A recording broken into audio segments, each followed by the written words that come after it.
Yep, this is Far Cry. How's it going? Sound working all right?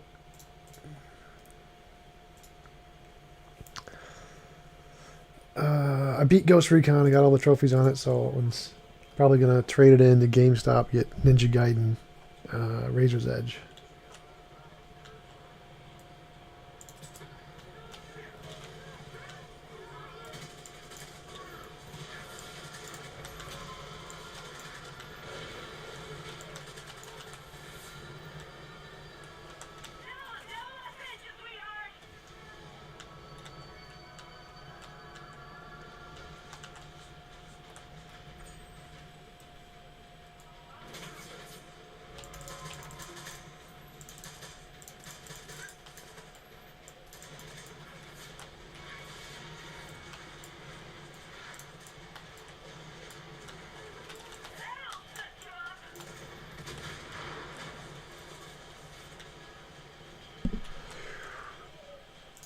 No, I am not a pro member of GameStop. I used to be, but I stopped buying video games for like a year, so I lost the membership and didn't renew it.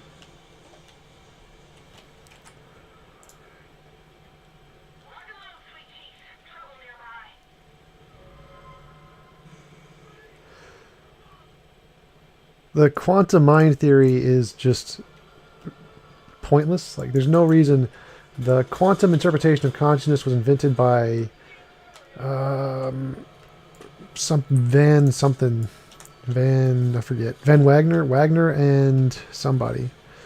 And he himself said that he was wrong to apply it to the macro part of the world. It was only quantum effects don't really have an impact on the micro because they're diluted by the fact that all the different quantum systems are interacting at the same time, and so quantum mind just doesn't work. It doesn't do anything or add anything to a theory. It has no explanatory power. It's just completely ridiculous. It's like saying consciousness is produced by dark matter or dark energy. Just saying, here's something we don't understand, therefore it explains consciousness.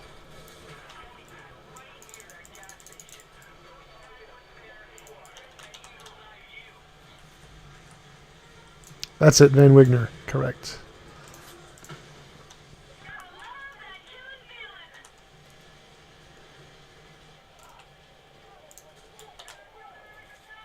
I was thinking Van Inwagen because I'm reading the book by Jason Waller, and Van Inwagen talks a lot about physics.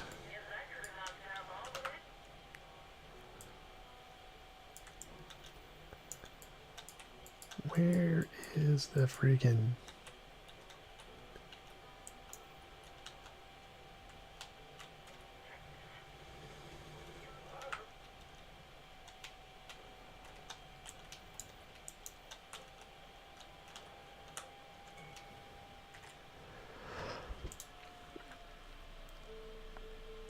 standing theories of mind, that the mind is produced by chemical interactions in the brain. That's the current consensus, the best one. Everything else is just kind of meh.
Hello?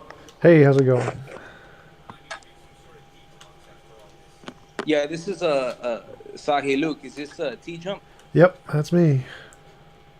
How you doing, brother? How you doing? Pretty good. How are you? Can you hear me? Yep, I can hear you. Can you hear me? Yeah, now I could. How are you doing? I'm doing all right. How are you? I'm doing good. I'm doing good. Sorry for the inconvenience or the we didn't miss earlier, but yeah, I just had service and service just finished. I'm here at church. I Cool. appreciate the time to speak with you. Yeah, no problem. So, what did you want to talk about? So I briefly wanted to speak with you um regarding uh is there any evidence for spirits? Um, I think it's interesting.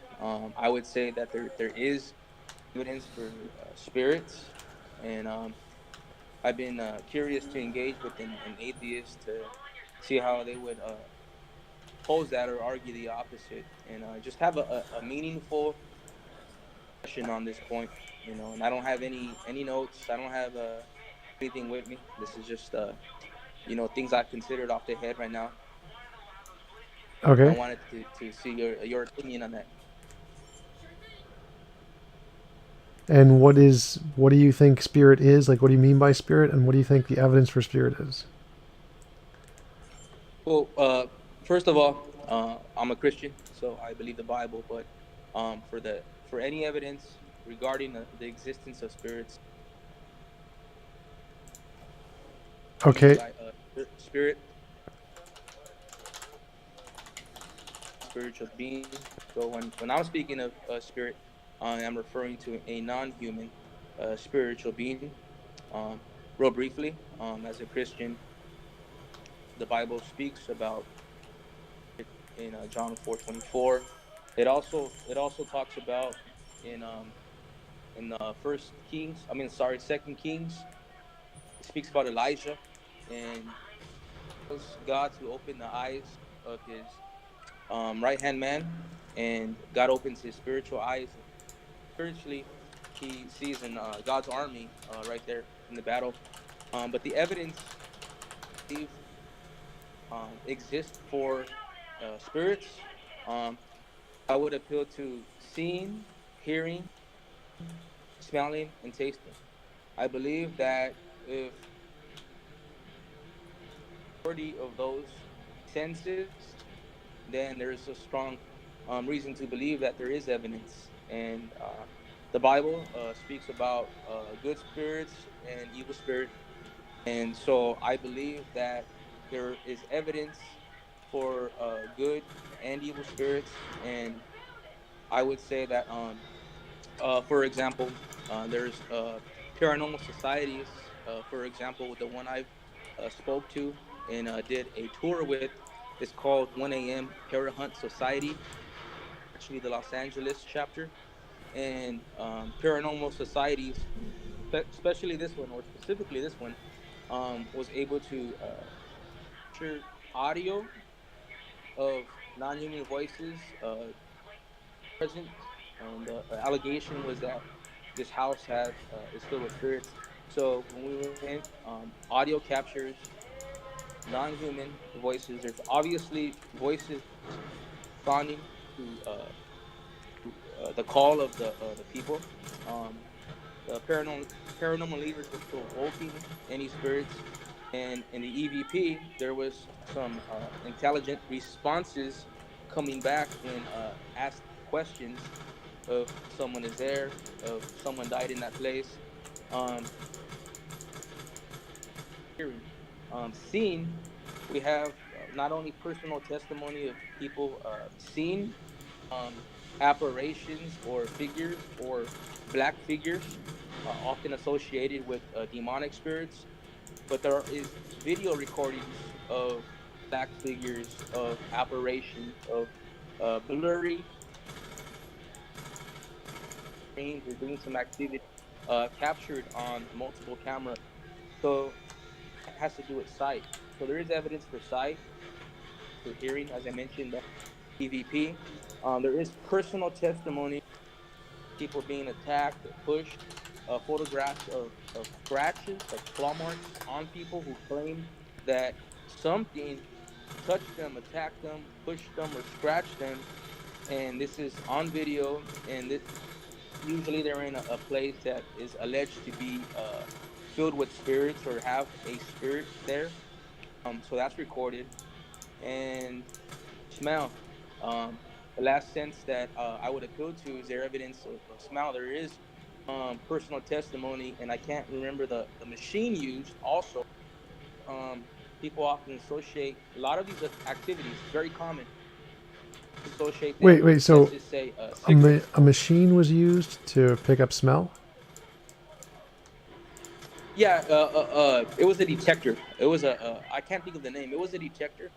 A smell Um, detector? but it picked up a change, sort of like a smoke detector. I can't think of the name off the head. Um, but that was incorporated as to validate a certain a certain claim that uh, there's a sudden appearing of a cigar smoker, a cigarette smoke, and testimony also of random people who visit the house who are going on things. They make similar claims. They smell a foul odor. Some say the odor of death. Some say it smells like something burnt, something on fire, something like a cigarette. So this is just one case, one place, one house. As you know, my friend, there are many paranormal societies, and many of them have records logged like this with these allegations, and even some are on TV. Now I know we can't believe everything we see and hear, so I'm appealing to personal um, things that I personally went on this hunt, but there's many that you can see. So this is the evidence, including the sight, the hearing, the touching, smelling, and tasting. Obviously, there's nothing for taste.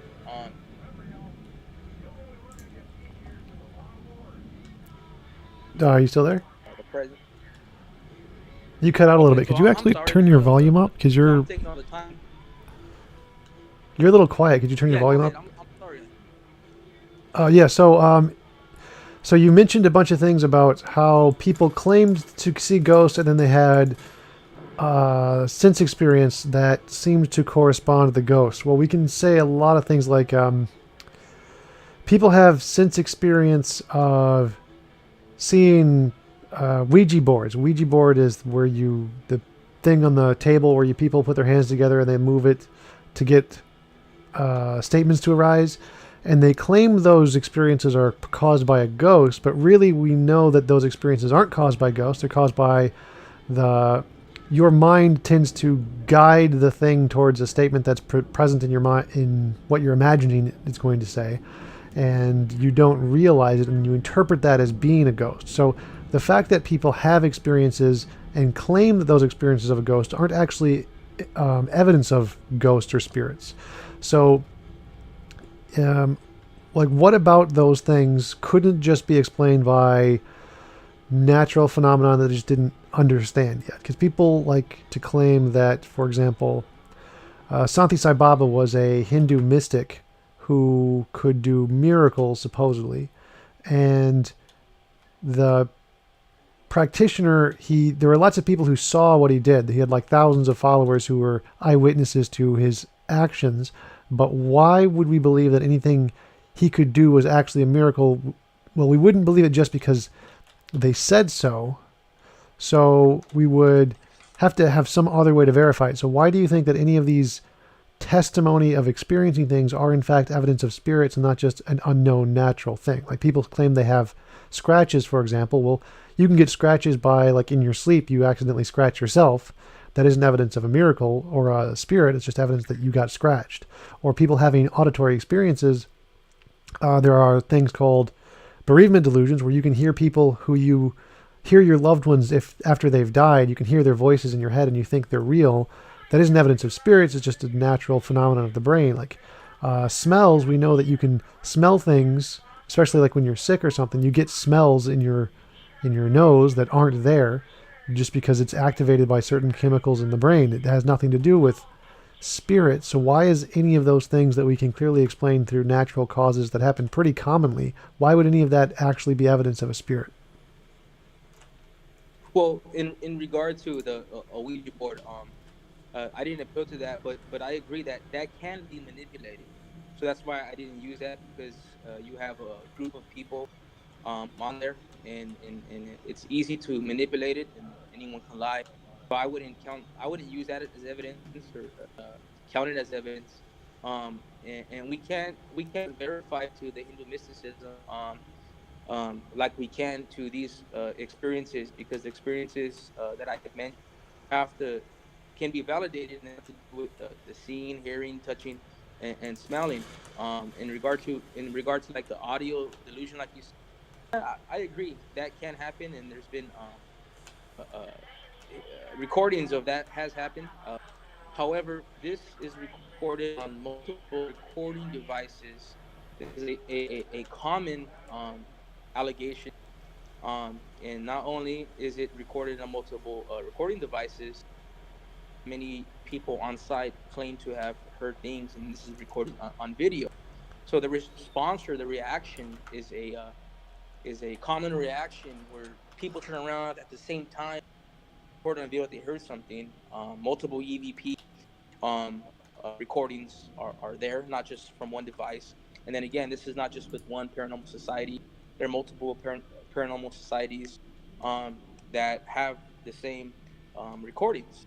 So I don't think auditory delusion would rule out the evidence for an EVP of something being recorded in the place that there should be nothing. Well, my question is why is there Uh, recording evidence of spirits? Like the fact that we have a microphone and the microphone picks up things that are sounds that we think are speech wouldn't be evidence of a spirit at all. Like, I mean, it could just be somebody in the other room. It could be an echo. It could be the wind. It could be all kinds of things. It could be invisible aliens. Why would that be evidence of a spirit? well, for number one, I mean, I think that's, I mean, comical. I mean, aliens. Um, can I rule that out? No, but obviously, if we use our common senses and we use logic to rule out the possibility of things interfering, such as an open window, such as an unchecked room where there could be people in there playing games, playing a prank. What I'm saying is that when you rule all that out, naturally, when the windows are closed, when the doors are closed, a place is empty. A house is empty, and this is common with most uh, recordings that you have from paranormal sightings. But when you know that, okay, it's not someone playing a prank, it's not a speaker that someone put in a different room to play games. I can hear something. There's no houses within 200 yards, so it's not the neighbors that we hear through the walls. It's not a sound coming outside because the windows are closed. You have to use, and I'm not saying you, but people would use common sense. And when you rule out these factors and when you hear a clear sound, especially a sound it's reacting to your stimulation verbally, I believe that is evidence. I mean, we would have to rule out why are we hearing what we're hearing, and why it's reacting the way it's reacting. Don't you agree?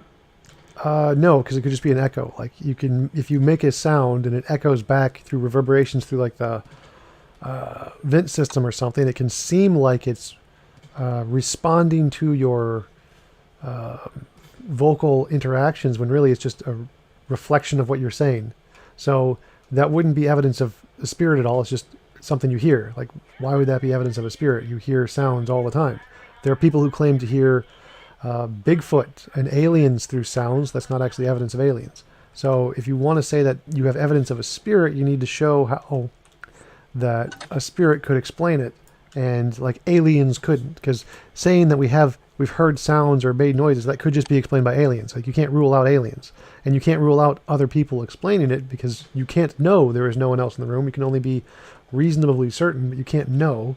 And it's always more plausible to say that the sounds are produced by just a person somewhere or a natural cause that we know exists, as opposed to some supernatural thing we have no evidence for. So you'd have to, like, how is that any evidence of spirits as opposed to just an unknown natural thing? How did you rule out an unknown natural thing? Well, again, we can rule out Bigfoot or alien on the very premise is that when people say they saw an alien, they're not providing multiple lines of evidence, such as seeing, no video recording at the same time, no audio recordings of hearing, no physical evidence of physical marks or something like that, and no smell. So the evidence that I'm providing on multiple occasions, the consistent evidence from paranormal society, and I can vouch because I went on one of these, and I'll tell you why I went on one of these. Well, This is a wait, personal wait. testimony. You haven't actually presented any evidence. All you said is people have sense experience. Sense experience isn't evidence because you haven't shown that that sense experience is of spirits. It's just sense experience. Like if I see a deer, I could say, "Oh, I saw a unicorn." I mean, that's not actually evidence of anything. You have to show that that's actually evidence of a spirit and not just something you saw that you confused as a spirit. So how do you tell the difference between an Right. actual spirit and something you confused as a spirit? Well, that'd be a false analogy because you can people can say they saw a unicorn and it was a deer. I agree. Now, if there's not multiple attest if there's no multiple attestations for The me, number of attestations is irrelevant. There are lots of people who claim to have seen aliens, and they're just wrong because they saw like a planet or a satellite or lots of things. There are thousands of people who claim to see the miracles done by Santi Sai Baba, but they were just wrong. So the number of attestations isn't evidence either. right? Well, you're right, and that wasn't done.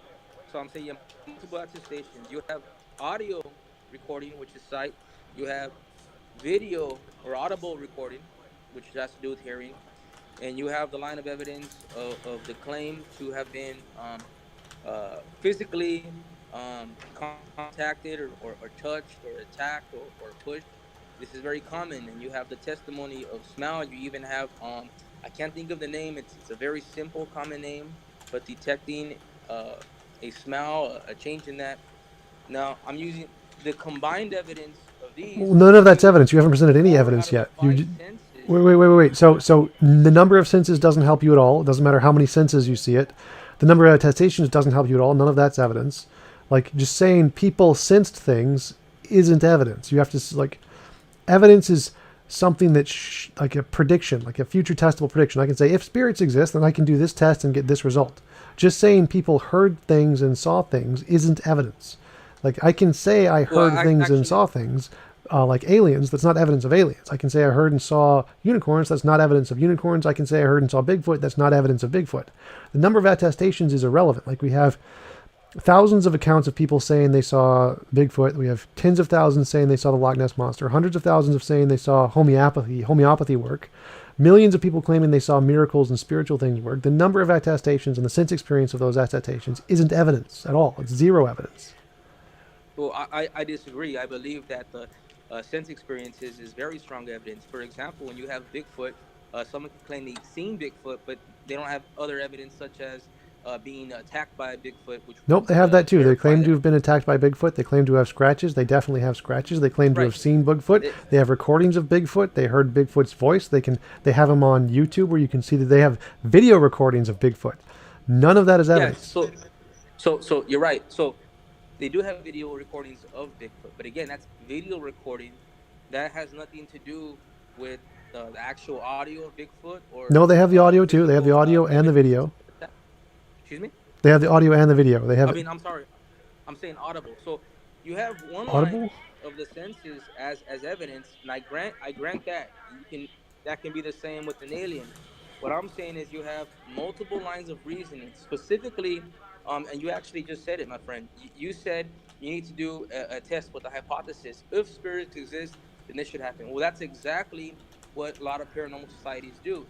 If the spirits exist in this house, per se, for an example, then we should be able to hear this, possibly capture this, and we'll be able to provoke a spirit to see something move, and vice versa. And that's exactly what happens. Paranormal activities, paranormal societies, or groups or investigators that are called for specific cases and or hauntings set up video and audio equipment specifically to affirm their hypothesis that they should be able to visually see some type of apparition or figure and or hear something non-human or some type of interaction to the provocation. in an empty place, an empty house, and that's what happens all the time. That is evidence, my friend. Well, that would be evidence if it was testable and repeatable, sure. So, but why can't every time it's trying to be tested by someone who doesn't already believe, like scientists, they always show it fails 100% of the time? Well, actually, a lot of these cases are repeatable. That's why multiple people like to visit, and/or multiple investigators will go to a certain location. Now, I'm not aware of scientists trying to. What do scientists do to try to rule out or affirm that the spirit exists? I mean, I'm They not aware do of they do any. everything. Like if you believe that you have a spirit and you've done some kind of a method, the scientist will copy the method exactly as you did it to see if you can get the same results. That's what testable predictions and peer review is. We do the same method exactly as we can to see if we get the same results over and over and over again. And if we can, then that's good evidence of whatever your hypothesis is. So the scientists repeat your process, whatever it is, whatever you want the process to be, and you think works. The scientists are going to copy that as close as they can to get the same result. And if they can, then that's good evidence. And if they can't, well, then it's probably just something made up. Yeah, a good example of people who do this, like there's James Randi. And Michael Like he Shermer. goes Right, right, I'm aware of James Randi. He's awesome. and yeah, he'll go around and like he'll even offer people a lot of money if they can just demonstrate anything that they've been proposing. It's $1 million. Right. Yeah, and nobody can. Like, so that's a good example of Oh, that. Right. Well, well, that'd be like a that wouldn't be an accurate example. For example, some of the challenges that James Randi poses, he challenges would be people who think they can move things through kinetic energy or that are psychics. So he calls them out, Yeah, and wide obviously variety. he proves they're he's false. also tested poltergeist too. Okay, well, I've watched a lot and I haven't seen that. I'd really appreciate if you'd be able to maybe send that afterwards, and I can take a look at that. Sure, if Because you do a Google search and just say scientific poltergeist test or scientific test of spirits or any of that stuff, you can find lots of examples of it. They do it all the time. I mean, okay, the Yeah, best and evidence most for spirits actually comes from Rupert Sheldrake. I think he does the best examples. They're still terrible. They're still terrible evidence, and they're not very compelling to the scientific community. But he gives the best testable examples, at least. okay, yeah, most of the time it's been a prank. Just saying. okay. Well, what I'm saying is that you appeal to these gentlemen, and also the video, or I can find scientific evidence of poltergeist, and you see it debunked or tested but not repeatable. However, along the same line, there is evidence from paranormal societies, and what I would like to do afterwards is send some, and maybe you watch them, but you can take a look at what I'm talking about. And for the most part, most of the time, the results are the same or similar. I'm not saying 100% repeatable because they haven't been tested 100 times or for that reason. But what we do find is certain locations that there is an alleged activity of spirits or evil spirits right here. What we do have is consistent EVP recordings of noises or responses interacting in direct response to the provocation of the investigators there. And what we do have is consistent video images and visual photographs of types of apparitions that should not be in there. And this is included with making sure the house is empty. There's no pranks being involved. Windows are closed. There's nothing in the surrounding area that can possibly be the result of sounds like you said, echo. Yes, that. What if it's a simulacrum? Excuse me. I said, what if it's a simulacrum? Can you enlighten me, please? So, for example, a simulacrum would be your brain interprets things to like it interprets things with anthropomorphic characteristics. So, for example, when you look at like clouds, he's like, "Oh, I see a face," right? Or maybe like when you hear sounds, like, "Oh, that sounded like a voice," even though like that sound like that the device that they're using maybe could pick up on like the most subtle possible sounds, but because they're so subtle, someone might hear those sounds and interpret them as like something more anthropomorphic than what it actually Well, I is. mean, my concern is that if what you said was true and it could be shown to be true and scientists could test it and show that you get the same results, that's good evidence. But the problem is that every time scientists test it and people who Amen. don't believe test it, they get no results. It doesn't work every single time. And scientists test this over and over and over again. That's why science doesn't accept spirits, because all of the testable predictions made for spirits have failed every single time. There isn't any that are testable, repeatable predictions made about spirits. That's kind of the problem, is that the reason it's not, I don't accept spirits as having any evidence, is because when people who don't believe in spirits try to test it, they never get any positive results. Like if I wanted you to believe in like a particle or something, I could just tell you to build a particle collider and you could do the test and you'll get the same results every single time, 100%. Or I can tell you to, like, if you want to test the sun or planets or any kind of scientific test, anyone in the world can do the same test and get the same results. Even if it's only a percentage of the time, you're going to get the same results with the same methodology. That's why science works. But in the case of spirits, you never get the same results, or at least not with this. Like they use p-value, so it means if it has to be higher than the chance percentage, because if you like roll a dice and it gets a 6, then that's not evidence of anything. It's just random chance. And when you do spirit tests, you never get the results at a higher rate than chance. It's always just random chance would produce this, or natural processes would produce this. There's no reason to think of spirits. And that's why it's not scientific, because in science, you have to show it is going to happen at a higher than chance rate. And that there's actually a cause here, and this cause is whatever we're saying it is. And then if it is, then we'll predict, if you do this test, we'll get this result, and you can repeat it anywhere in the world from anyone who believes or doesn't believe, and you'll get the same result. That's why science works. Okay, so I hear what you're saying, and um, even though paranormal societies can make an hypothesis of what to expect and can have the recordings, do you dismiss that based on quantitative evidence, just because you don't have that very same claim by these paranormal investigators all throughout the world, claiming the same thing 100% of the time, Well, even no, though it the happens? percentage of the time doesn't really matter. It just has to be repeatable by people who don't accept it. So, like, if I don't accept paranormal activity and I want to do, and you make a testable prediction saying if you do this methodology, you get this result, and I do the methodology and I don't get the result, then that means that it does not evidence. I mean, for it to be evidence, you have to give a methodology that works for everyone. It doesn't have to work 100% of the time. It just has to work independent of you. And If it only works for Okay, you, then it's so not let me get this right evidence. there. So I think that's key, my friend. I think that's key. You just said that it doesn't have to work 100% of the time.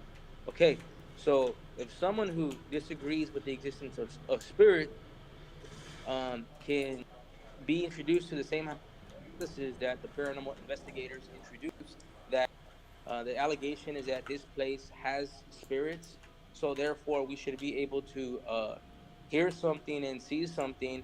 Now, whether with believers or non-believers or skeptics or even atheists, if they say, okay, I want to go to that, I want to be able to pick something audio on an EVP, I want to be able to capture something on my camera or video, and it does happen, then why would you rule that out as sufficient evidence of you can do the same thing? No, that would be good evidence. If you could do that, that's good evidence. Amen. And that's what I'm arguing. That's what I'm Right, but introducing. all of the times that has been tried by scientists and skeptics, it gets it false, 100%. It always fails.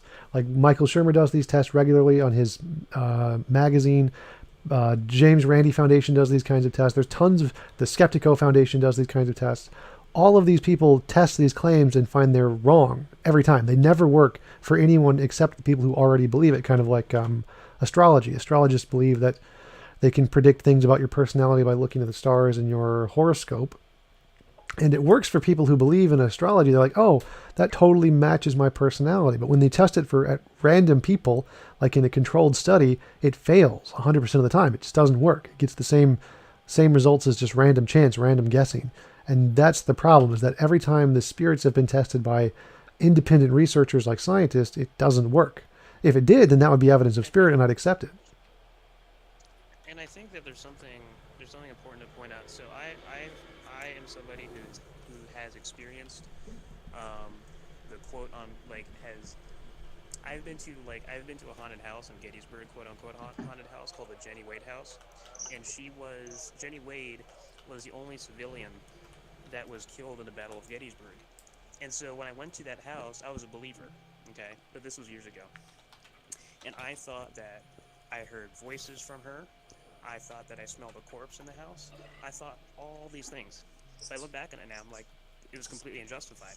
I was just basically confirming. I was using confirmation bias. I was confirming my biases. I had no justification for it. So like a lot of the times, like these people who like claim to experience the paranormal, they're usually using their pre-existing beliefs as a way or their pre-existing beliefs are influencing what they're seeing and experiencing. One analogy of this is like there was a restaurant that I used to work at, and it had like haunted claims. Like there was some spirit that died there, however long ago, and it was really funny because like we would occasionally have these instances where nobody was standing in a room, right? But all of a sudden the pans would just fall off of the shelf. And some people that already believed in the thing would say, "Oh, this is evidence. There's no other way. I wasn't touching it. You weren't touching it." And they would basically rule out all other possibilities of why pans would fall off the shelf without anybody being there, which is similar to what you're doing right now. But the funny thing was that I had to set up that shelf multiple times because the shelf was slanted. So it didn't That's matter funny, if man. people, yeah, if it didn't matter if people were touching these pans or the shelf, it was naturally slanted. So if somebody put things there, it could just easily Right. fall off in two Well, or 3 minutes later. there you go though. The cause of it was very observable. It was seen. It was due to a slant. So obviously something like that should Yeah, be but the immediately other ruled people that out. believed it didn't know that. So they counted out all other possible like reasons as to why these phenomena would be happening and said, well, there's no other explanation. But I, being the one that actually was the But only you person that see, knew. but you see what happened. They made an error. They thought they ruled out all possible explanations, but in reality, they didn't. They did not check to see if that shop was level. And indeed, as you said, it was slanted, which was the cause of the pans falling back Exactly. up. So, so Exactly. So In what I'm saying is regards, that granted that these type of things are ruled out, and that's why there's a hypothesis, and the hypothesis is, for example, and I don't want to sound redundant, this place is alleged to um, have I wouldn't say ghosts, spirits. There's spirits in this place. So you have paranormal investigator team A making the hypothesis, okay, what we're going to do is we're going to go to this place, we're going to set up multiple cameras, multiple recording devices, and we're going to provoke this spirit if there is a spirit. Now when you do that and you do end up having video and audio recording, and let's just say per se granted, physical marks, some scratches or whatever. But the fact is, if you have video and audio, that is evidence. Now, if, for example, TJump and you decide to say, hey, I want to debunk this. I want to rule it out. I want to go to this place. And if I go to this place and I set up cameras and I set up audio devices, then if this is true, I should be able to get the same result. Now, if you do this and you do end up getting the same results, you do end up having audio recordings and video recordings on what basis? Just because there's a limited amount of times this was done at the specific location. Because you got to keep in mind, every location is not the same. So there can be videos. I grant that there can be videos where they make up scientists making a hypothesis and then things don't happen. However, every single factor might not be the same to a specific location. But the fact of the matter So is if T Jump and you can produce the same facts and the same results, I yeah, said and facts. I'm sorry, same I think results.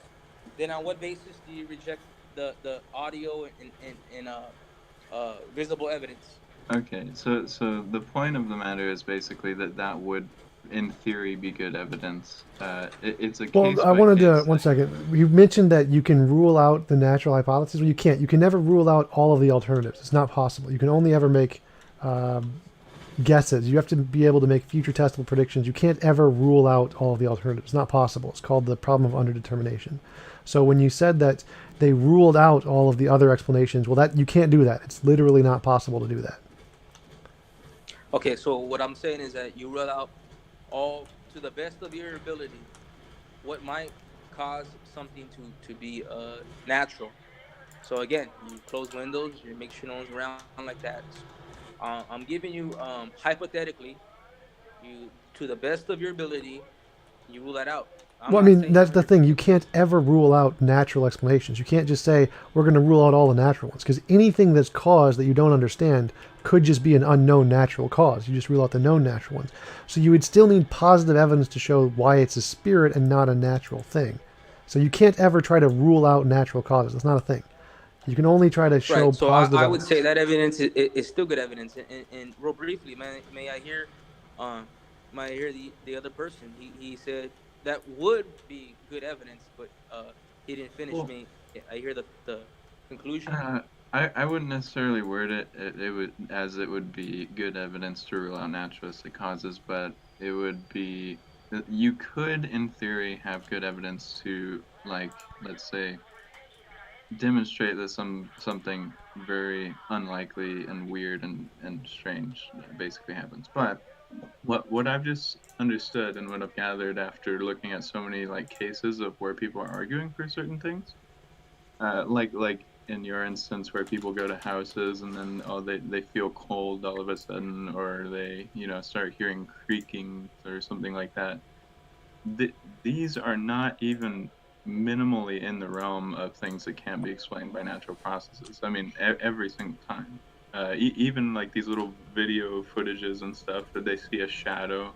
Shadows naturally exist all the time in so many different contexts and so many different shapes and forms. Like, so if you were to have like a repeatable phenomenon where, like, let's say the skeptics all went and saw like a being, not a little shadow or a flicker on the edge of the camera, or something, a being like materialized out of nowhere. And if we were able to then rule out things like video editing and all kinds of different things like that, then yeah, there would be a convincing case. But there Awesome. has That's what never I was been that.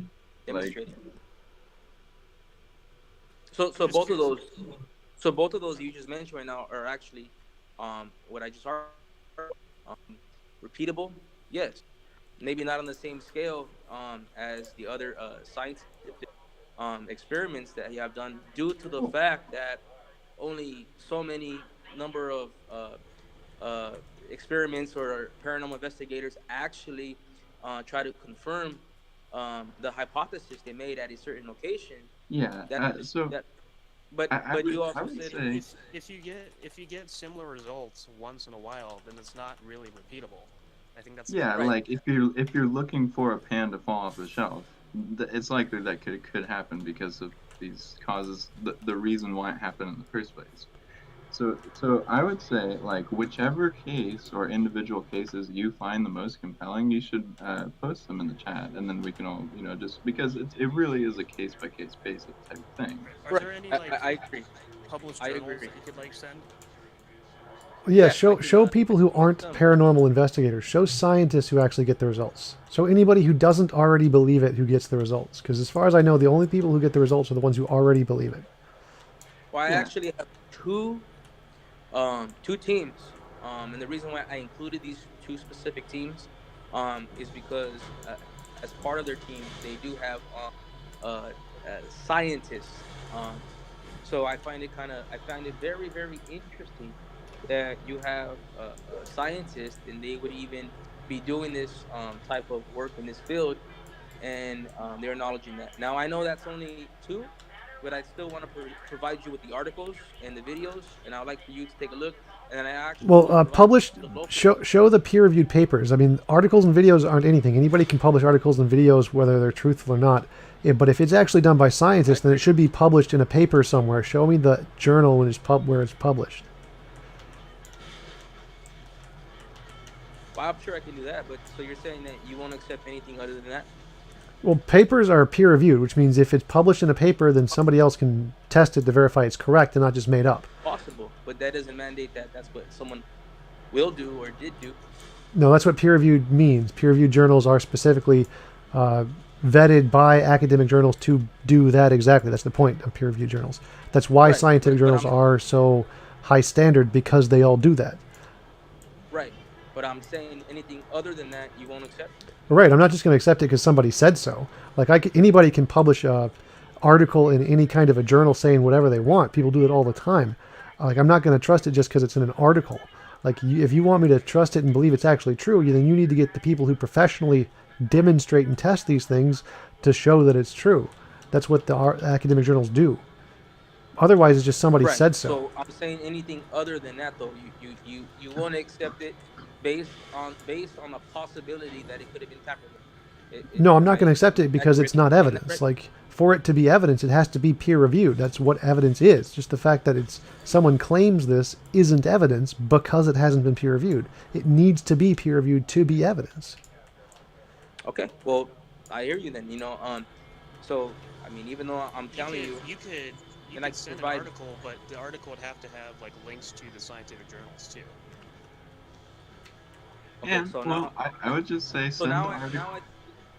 Send the No worries. articles anyways, so that everybody can observe what you are convinced by, and then everybody can make up their own mind in that sense. Sure. Okay, fair enough. So I see the standard, and now I know what the standard is according to you. So that's fine. I will do my best to provide that for you, and I will still also include the articles and videos, so you guys can feel free to take a look to see why I'm convinced. Um, I believe there is a solid audio, video, um, uh, physical evidence that can be verified. I do believe it's repeatable, but not on the same scale as other experiments, due to the fact that only so many investigative teams try to confirm their hypothesis. But I'll still provide that for you guys, and I'll see what else I can bring up, and perhaps if you're willing, TJump, and all you guys, maybe you like to after I provide that for you, and you take a look, and if you're still find it interesting or would like to dialogue with me, maybe we can speak again. Sure. How's that? Sure. Okay. So hey Tom, I have a question for you. Sure. So first off, I'd like to start off with saying that I love your stuff. I've watched a lot of your videos, especially with I love your interviews, or the most recent one you had with Alex Tsarkis, who's a Skeptico. Oh, yeah, I thanks. thought that was like just really funny how like he just couldn't get it. Like I didn't think it was that complicated, but anyway, my question for you was, what are your thoughts on the quantum eraser? Because I was an atheist, but then I became a deist, and now I'm kind of like went back to being an atheist again. But the main reason why I became a deist is because I really delved into like quantum woo and stuff, and that stuff's like really tempting.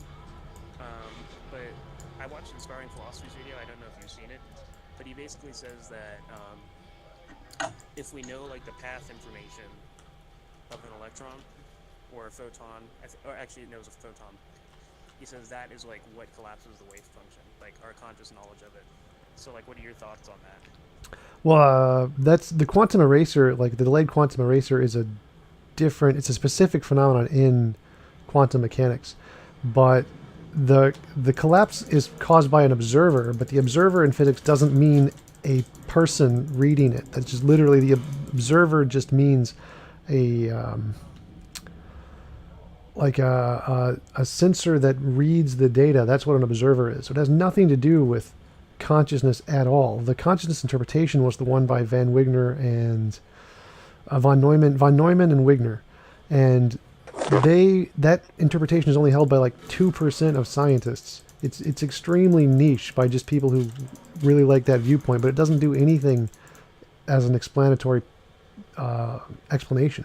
It's totally pointless. Even the guys who invented it, von Neumann and Wigner specifically said he was wrong to apply quantum mechanics to the macro scale of consciousness because it doesn't work. So that specific interpretation has been debunked by essentially everyone in physics. It just does nothing. It's like saying that we could be in the Matrix. Like, I mean, sure we could, but that's not it. We have no reason to believe that because it makes no prediction. It has no explanatory power. There's better natural explanations, and it's asserting the existence of this extra dimensional thing that does apparently nothing else. Like, there's no other tests we can do to verify this thing, as opposed to other scientific things like particles, which we can verify in lots of different ways. It's called consilience in science, where you have one hypothesis that you can verify in lots of different ways. But apparently consciousness doesn't work that way for some reason. It's only verifiable in the quantum realm, which there's just no reason to believe it, which is why it's such a minority viewpoint in physics.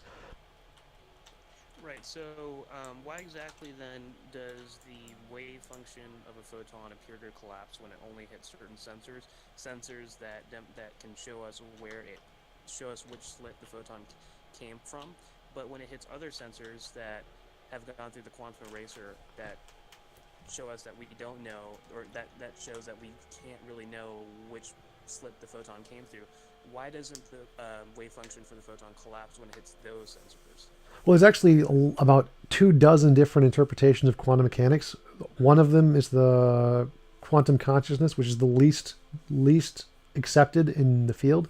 I used to have the actual survey showing all the different ones and what the most popular were, but there's definitely deterministic ones like the de Broglie pilot wave theory, or the EPR many worlds theory, or string theory. There's lots of different interpretations. Like, I don't really know enough about quantum mechanics to know which one is right. I like the de Broglie pilot wave theory the best, so I would go with that one as why it happens. But in physics, there's lots of different interpretations of it, and they all explain the exact same data. It's not like the quantum consciousness one explains anything more. It doesn't. It just explains all of the same data that's been explained in 24 different ways by all the different interpretations. Right. I asked Silence Asylum. I don't know if you know the YouTube channel Science Asylum, but he was saying that the reason why the wave function of certain photons collapses if it hits sensors that can show which path the photon came from is because the information is, in a sense, kind of physical, and that basically puts the photon into a definite state.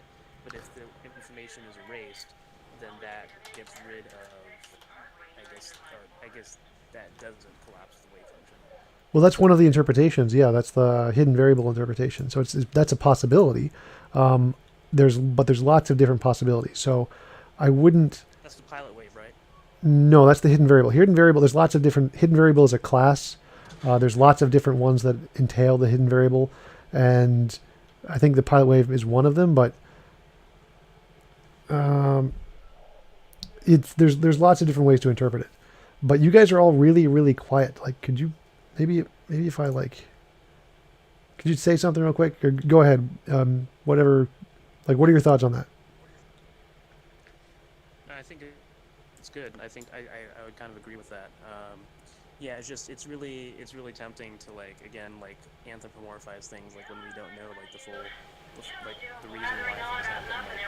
Like the last guy, talking about paranormal experiences, and then with quantum mechanics, that's is theists or believers in the god of some kind are going to anthropomorphize it because it seems it has it's true that weirdness happens with quantum mechanics, but they like that weirdness because they think it can support God. Nothing to do with the problem. But, I guess those are my thoughts on it. Yeah, I mean, it can definitely be explained in lots of different ways, but there's just no reason to think the consciousness one is the right one. Like, all the other ones can do the same thing or better. Yeah, and I have another question. So this has really been bothering me. So I've asked you about it before. I'm the Darwinian bonobo, but I was asking about the Orc-Or theory of consciousness, and you don't think it's really sound. And I just want to know why that is the case for you. It's the same thing. It's just another interpretation. What do you mean? It's just another quantum interpretation of consciousness. They think consciousness is quantum, but it just explains the same data in different ways. It doesn't apply anything novel. It doesn't make any new predictions. It's just explaining the same evidence in a new way. So Orc-Or is a. I thought Orc-Or was just a theory of consciousness, not a quantum interpretation. Yeah, I don't know. So I'm not saying this is explains the same quantum information. I'm saying it explains the same material information. So we see consciousness, and we try to explain consciousness as like either a physical process or a dualistic process or an idealistic process. But just like in quantum consciousness, it can be explained by lots of different things. So can the experience of consciousness be explained by lots of different things.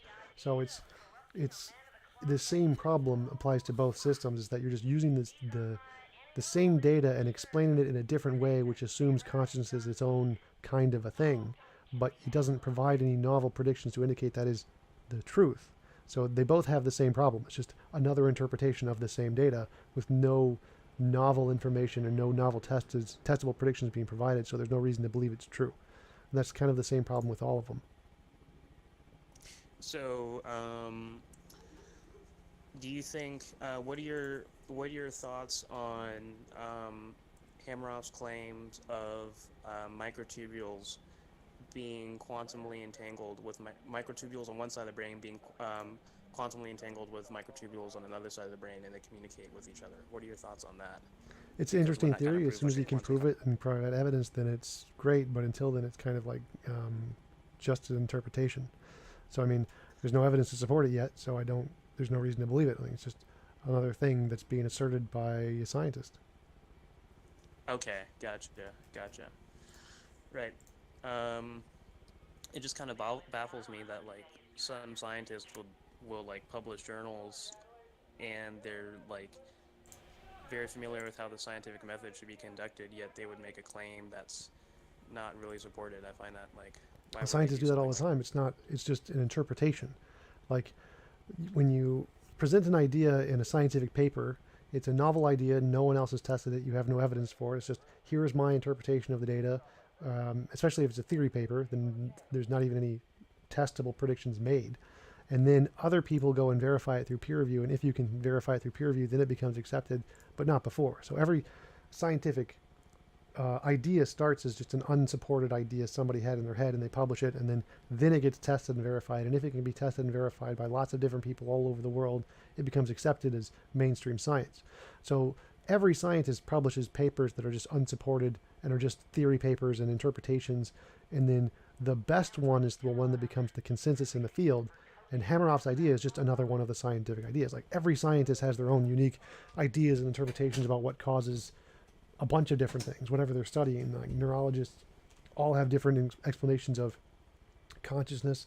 There's one by Vinod Menon, which I think is one of the more supported ones, about a 3 systematic interpretation of the brain or something. But again, all scientists have their own interpretations about what's causing the event. But for it to become supported by evidence, you need to actually have it be verified by other scientists all over the world. And his is just an interpretation, just like any other, that has no more evidence than any of the other ones. So it's what was the interpretation called? The 3 system? No, it has 3 systems. I don't remember what it's actually called, but his Vinod Menon. What's the guy's name? You can just do Vinod Menon, like Vinod, Vinod,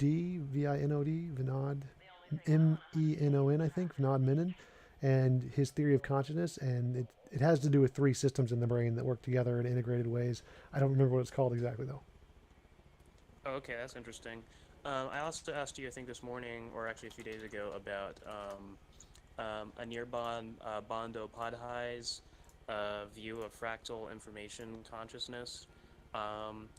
Apparently, he has made a human brain called the nanobrain that operates on musical frequencies, kind of like our brain does, according to him. But now, if this is true, if musical frequencies have something to do with consciousness, and musical frequencies are everywhere in the universe, would you say that this kind of infers some kind of panpsychism if it were true?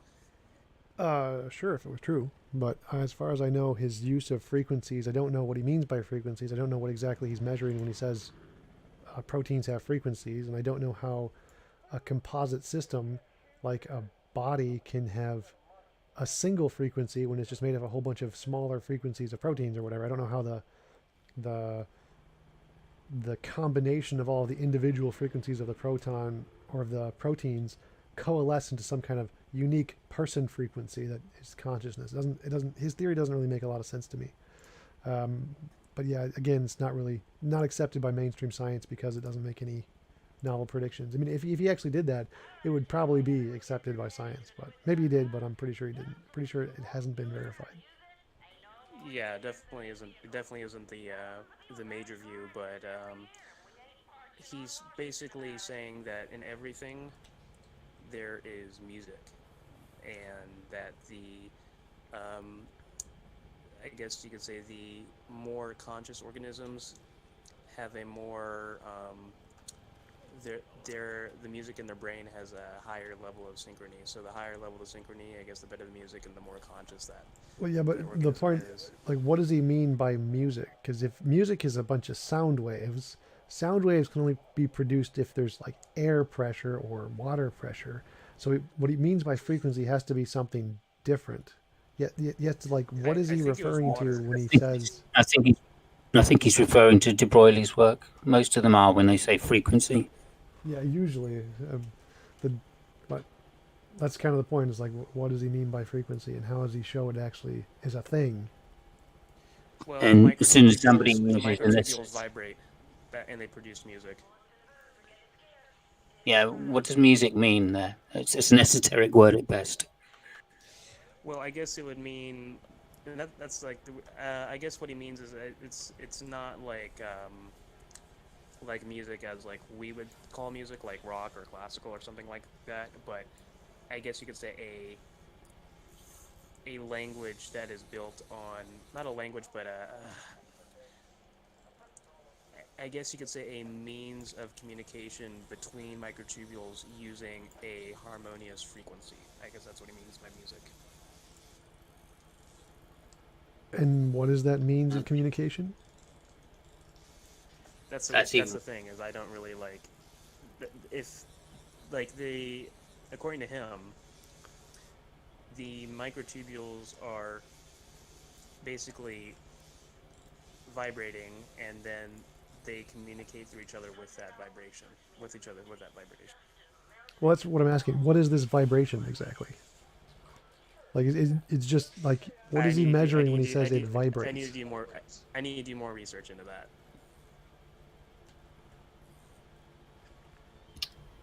I'd rather appeal to quantum of the gaps Yeah, pretty much. and vibration of the gaps. Yeah, it's essentially just like saying consciousness is explained by dark matter or dark energy. Like, just place in something we don't understand and say that can explain the other thing we don't understand. Right.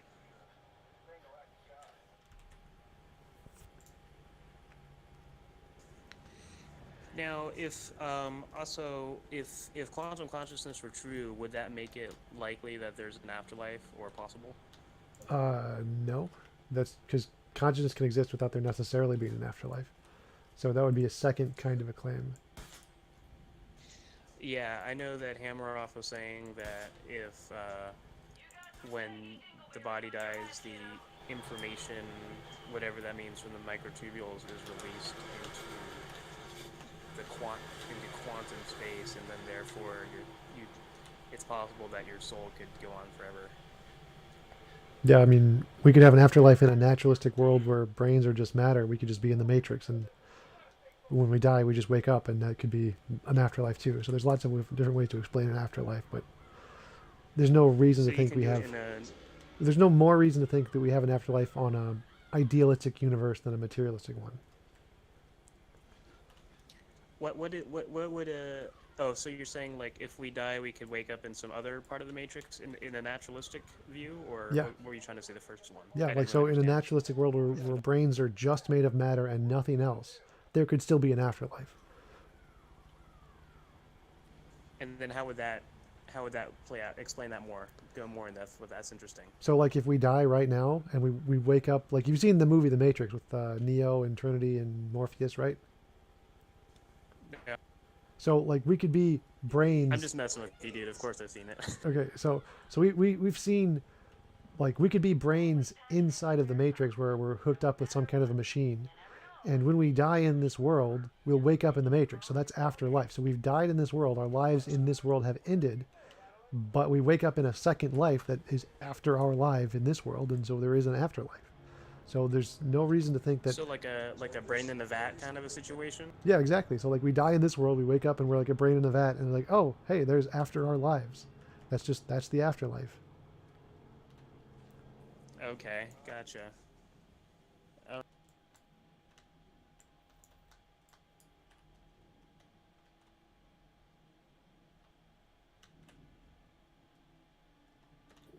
Just thought of another one. Could be when we die, just before we die, time slows down for us to an almost infinitely slow pace that allows us to live for a brief second, which seems like an eternity. Well, that wouldn't technically be an afterlife. That would just be the end of life. So afterlife, we'd have to die in some Ow! sense. God, you pedantic person. Yes, may be correct. Okay, after you die. Yeah, okay, right, fair enough. You're right. I'm challenging these Jehovah's Witnesses on slavery right now. It's pretty funny. I met them at an intersection yesterday,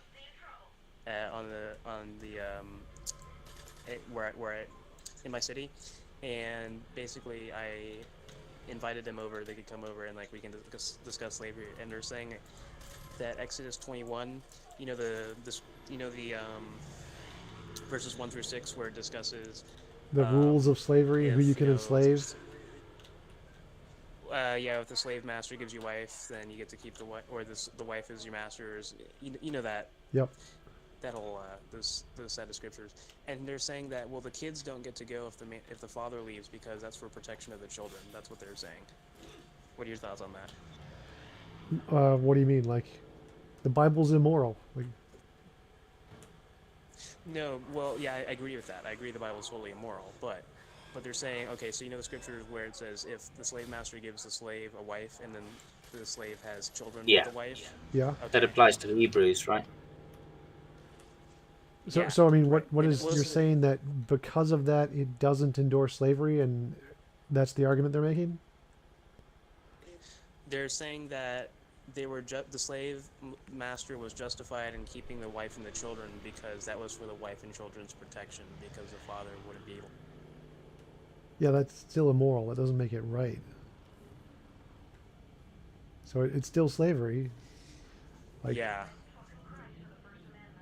Like the correct thing to Best you can do is give them the option. Say you can choose to stay or you can choose to go. It's up to you, and then they're no longer slaves. Poof, problem solved. Right. That's a good one. But they're also saying that the slave master gives the slave a voluntary choice of keeping a wife. And I read it to them like it doesn't say that. It says if a master gives a slave a wife. That's all it says. It doesn't say if the master gives a slave the voluntary choice to have a wife. Like if you read it plainly, that's like. Well, I mean, the bigger problem here is the give the wife thing. If the wife doesn't have an option, then that's slavery. Yeah, exactly. Yeah, they didn't really. They thought it was like a voluntary. They're trying to tell me it's a voluntary choice. I'm like, that's nonsense because there's no voluntary implication.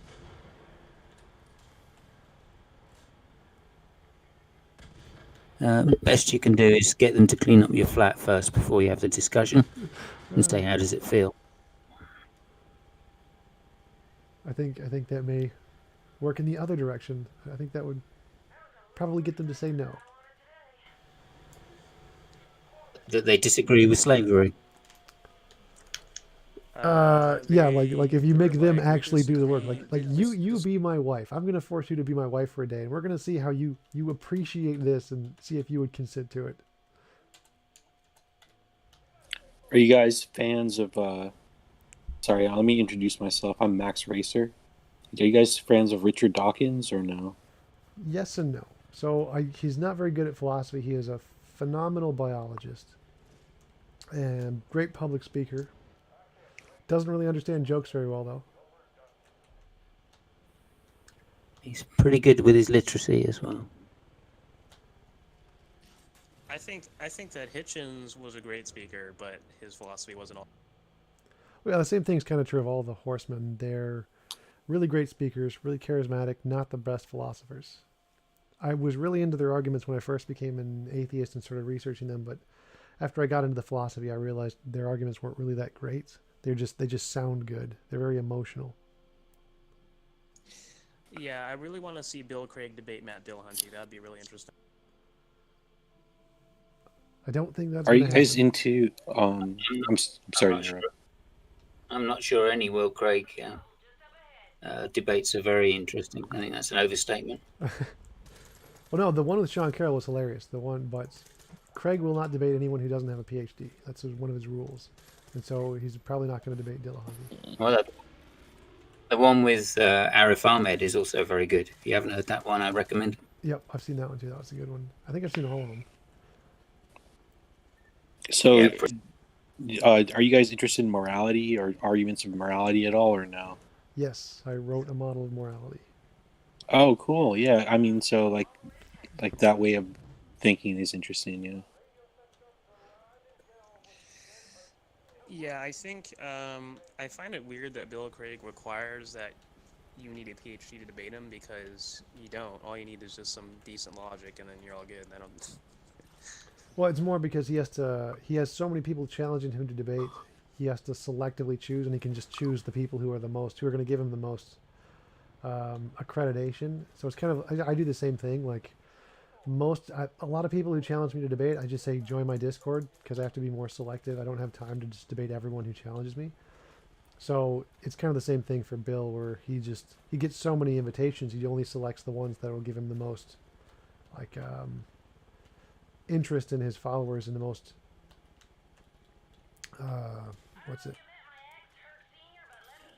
fame. Like, it'll make him look good to debate PhDs, and so those are the ones he debates.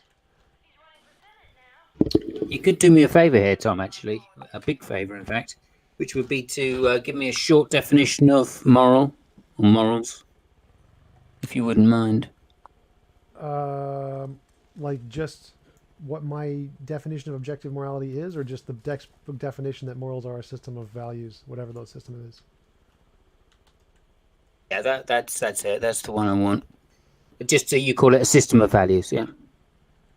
Yeah, so just the definition of morality is just a system of values, whatever system we use. And Thank I you. choose my definition of what morality actually is, like fundamentally, ontologically, is that it's any involuntary imposition of will is an immoral action. That's like my definition of what makes something immoral. Yeah. Hey, Thank you. Tom,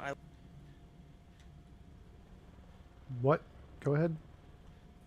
No, he was saying something. I didn't want to interrupt. Go ahead. What were you saying? No, you're good to go. Sorry.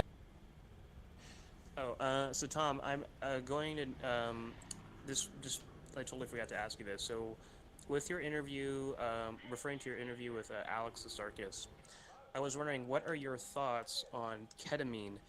The being, drug? The drug being a factor in near-death experiences.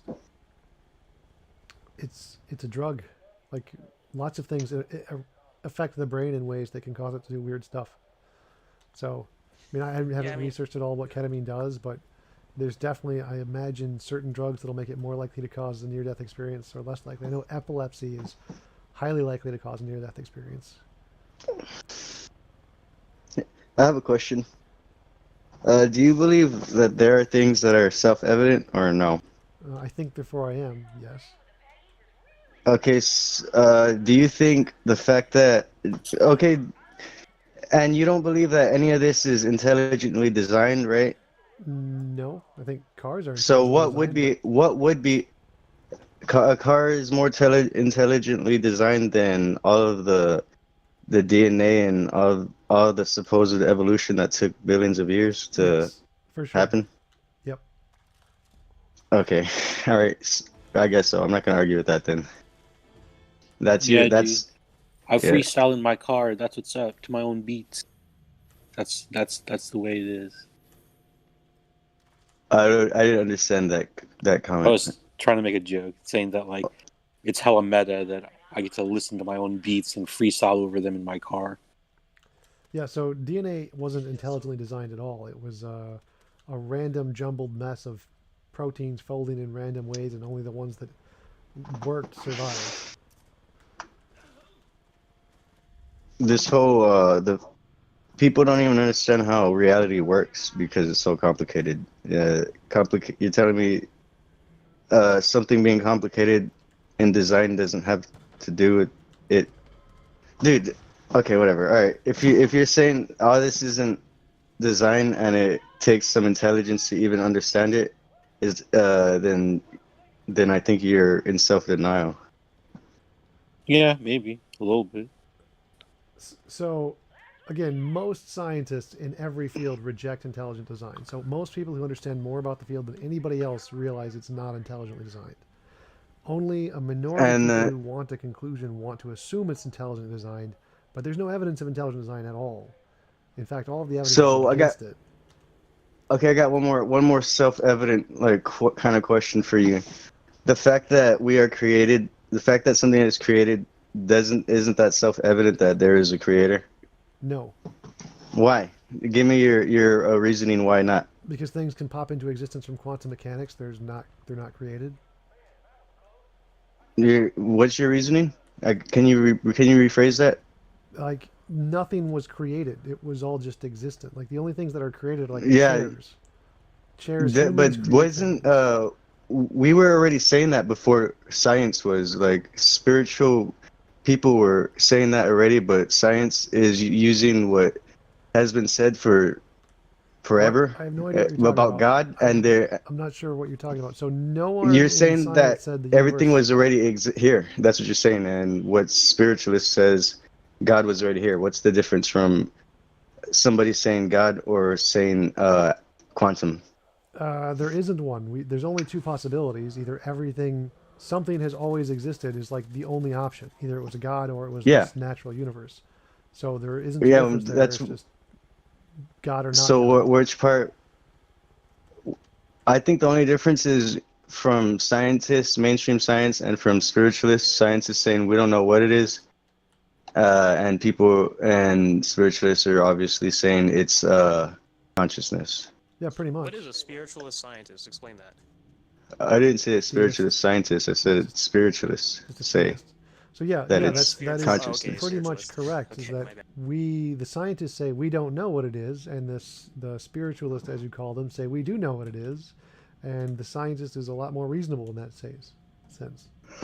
Yeah, I don't think it's reasonable. Just like you just demonstrated, like you said, you just gave perfect examples. You're saying none of this is intelligently designed. It's just Yep, chaotic yep, and we can prove that. So whateverness. that part's already been demonstrated beyond any shadow of doubt. We talked about this before. Methodology and ideology go hand in hand, and that's another thing No, that no, is I mean self-apparent, that's self-evident. false. But yeah, So you're no, gonna disagree with no. that. So Okay, explain methodology is how by definition ideology and can't be. methodology So don't go hand in hand. Those methodology, both two are interconnected. methodology is I know just what the a method. definitions are. It's just a way you do things. It doesn't matter what your ideology is. Anybody can do any methodology. Anybody can do science anywhere in the world. It doesn't matter what your ideology is. You can do science. So the science has nothing to do with the ideology because everyone in the world can do it. It doesn't matter who you are, where you are, what cultural background you come from. If you're an African mystic who believes in uh, lightning and lightning curses and voodoo or whatever, you can still do science. Like anybody can do science. It doesn't matter what your ideology is. That's why science is a methodology. It's irrelevant what your ideology you have.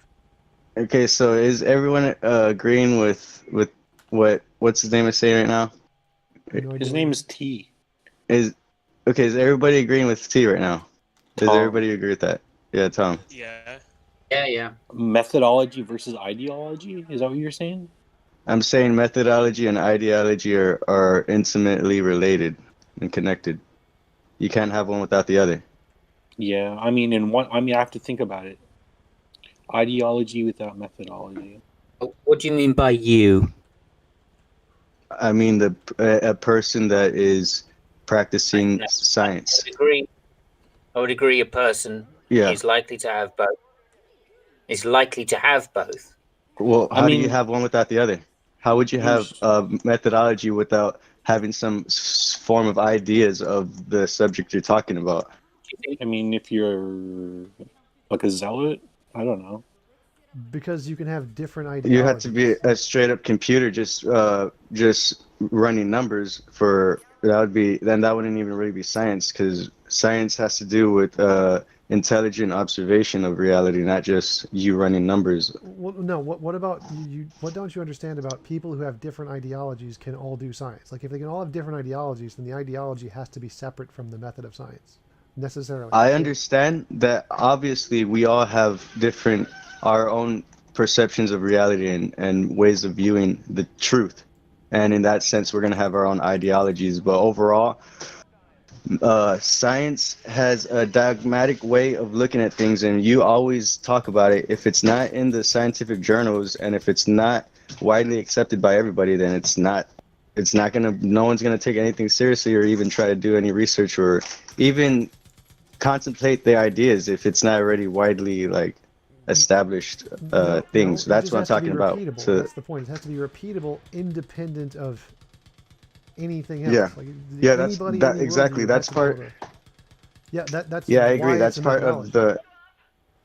the. You're talking about the old way of doing physics. I think it's called What? it's Newtonian physics, or I forgot what the hell it's called, but that's like Classical a mechanics. 300. Yeah, there you go. Classical mechanics. That's what you're talking about. And reality, we come to understand, is way more deeper than just trying No. to view reality in classical mechanics. Classical mechanics is F equals ma. Go ahead. It's the Newtonian mechanics, the Newtonian mathematics used to describe how motion works and how I gravity understand works. that. It has Yeah. nothing to do with what I said. Nothing at all. Classical mechanics, yeah, can predict a lot of stuff in Classical for mechanics has gravity, but nothing to do with anything I said. I it's never said anything about classical mechanics. I have no idea what you're talking about. Yeah, all right. let me Well ask a then, question. go ahead. All right, how are language and philosophy related? How are they related? Philosophy and science. When it has to do, comes down to what is it called? It starts with the S. Uh, fuck. Hold on. I forgot what that word's called. The senses? Subjectivity? No. You're gonna have to get back to me because I can't think when I'm put on the spot. That's a problem. Yep, that's. Hey, well, that's why I'm not a teacher. Oh, Yeah. I want to be a scientist. So I have to learn how to speak. Agent Smith, I'm just curious. Like, what are your beliefs, man? Like, just lay 'em out. Just kind of curious. Just What are my talking. beliefs in regards to what? Like God and Theism. Belief in God? I believe there is, something greater than myself that created everything. And, I believe in a higher consciousness. I definitely believe in that there is a push to suppress any kind of spiritual ways of thinking. Like they want us to be in a very physical kind of mindset instead of. I think there's more than one way to learn to get to the truth, and I think if you just rely on science, then you kind of are putting yourself in a box, like just like religion. Like if you just focus on religious stuff and you try to explain everything through religious ways, then you're still putting yourself in a box. I think the truth is in many places, but people like to get stuck in a little circle. Well, you don't. It's not only but science. why? If It's like I couldn't hear both of y'all. it's not only science. You need some way to tell the difference of whatever it is you're saying is true about reality and isn't just something made up in your head. So you have to be able to tell the difference between what's in your imagination, what you imagine is the case, and what is actually the case. Science does that. There might be other ways to do that, but science definitely does that. So that's why we use science. Now, if there's another method that's great and you can demonstrate it, then it becomes science.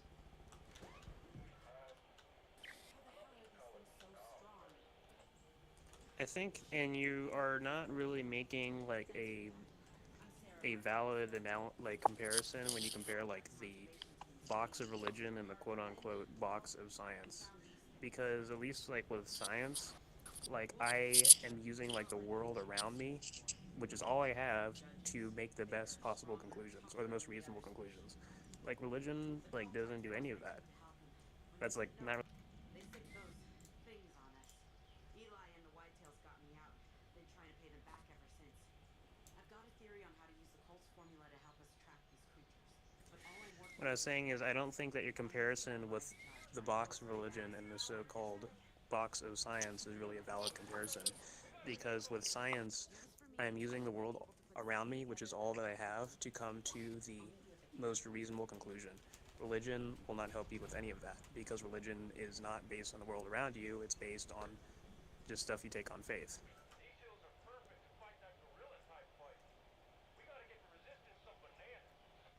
No, it shouldn't.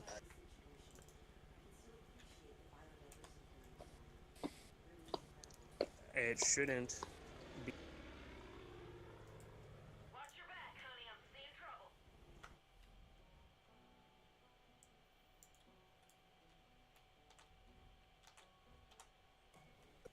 Well, because religion is you trusting like a religious worldview is completely based on emotion, because there is no method to truth with religion. Like that.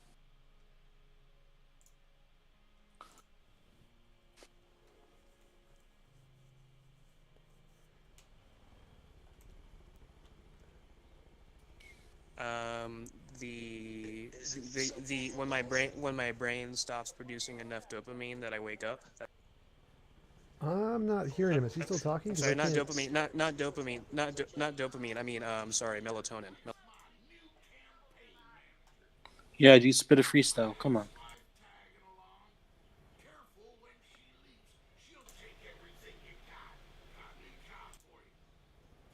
Um, You're saying what gets me up in the morning. That's what gets me up in the morning. But you're saying what drives me. That's a separate issue. What drives me is my emotions. There you go.